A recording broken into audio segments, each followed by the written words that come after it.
Hi everyone, welcome back to Stage 4 Endo Chronicles. I'm your host, Miriam. Sorry, I'm just being silly as always. So I guess I'm not sorry if I'm always silly. Anywho, yesterday I had a really great follow-up appointment with my physician. And a reason why I felt that it went so well is because there were questions that I had answered. There were tests that I wanted run, that we got those things scheduled, referrals, and all that. So, and a reason why I believe it went so well is because I prepared for it. Knowing, of course, right? So I prepared for it. And so I decided to make a video today about how to prepare for a new patient or follow-up appointment. So if you think you have endometriosis, but you haven't, received a diagnosis yet, so you want to schedule a new patient appointment, these tips may help you. Or if you have been a patient for a while and you just have follow-up visits and you just need some tips. So I hope these are useful to you. If you see me looking down, it's because I have notes with me, so bear with me. All right, so I want to jump straight into this.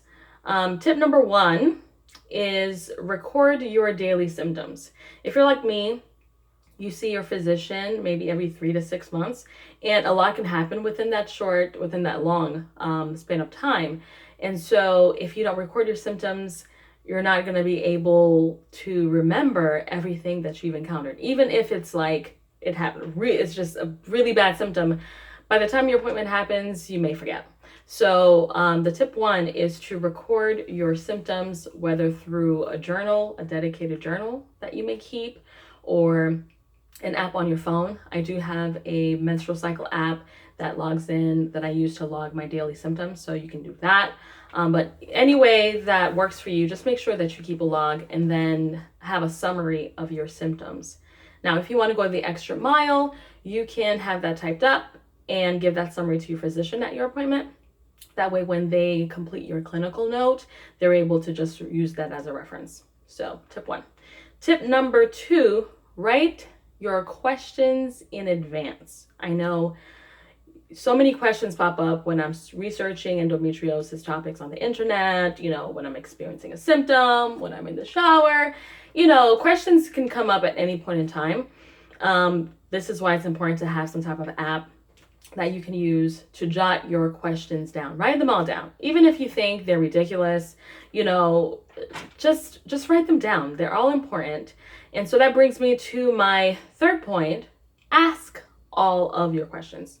Ask all of your questions. Again, even if you think you may be dismissed, and that can be legitimate. I mean, people who suffer from endometriosis, we've probably seen a few physicians who've dismissed, our complaints, our symptoms, and, just decided or told us it was something else. So sometimes we can develop that fear that our questions will be dismissed, that our concerns will be dismissed. So make sure you ask. Push past that. Your voice is important, and make sure that's heard. You may not be an expert in science, but you are definitely an expert when it comes to your own body. So make sure that you ask all the questions you have. All right, that was 3. So number 4, ask for the tests you want. So if there's an ultrasound that you want, if there's a blood work or some type of imaging test that you, for some reason or the other, you want, push for that and ask for that.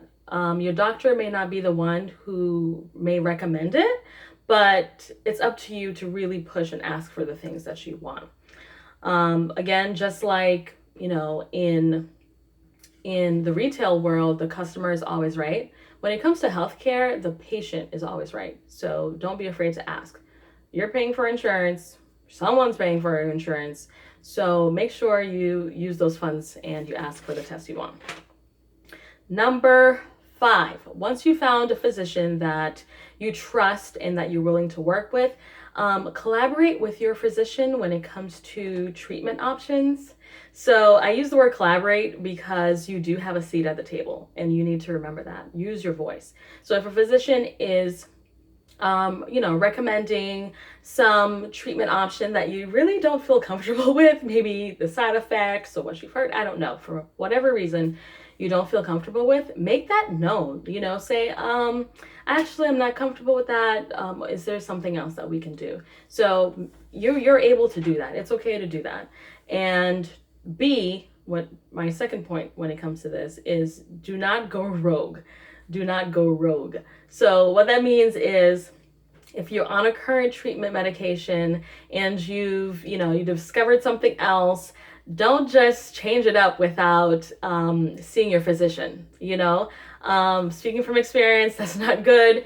Make sure you keep your physician in the loop. They are your ally in this journey. And so you want to make sure you talk to your physician and say, hey, I'm thinking of something else. I'm thinking of a diet. I'm thinking of XYZ, whatever it may be. I just want to discuss that with you and plan that out with you. So again, collaborate with your physician. And number 6, this is important, and I learned pretty much all of these things through trial and error. Number 6 is bring someone with you if possible, and also tell them their role. Tell them what their job is for you at these appointments. So if it's possible, I know it may not always be possible to bring someone, but if you can, bring someone and let them know that, what, I may be hearing some things today that I may not be able to process, or I may be a little bit emotional if I hear bad news. So please take notes for me, or hold my hand if we're hearing something that's emotionally disturbing, or ask questions for me. So let that person know what their role will be, and it will just greatly improve the retention of information and also your experience at that appointment. And number 7, this is very important.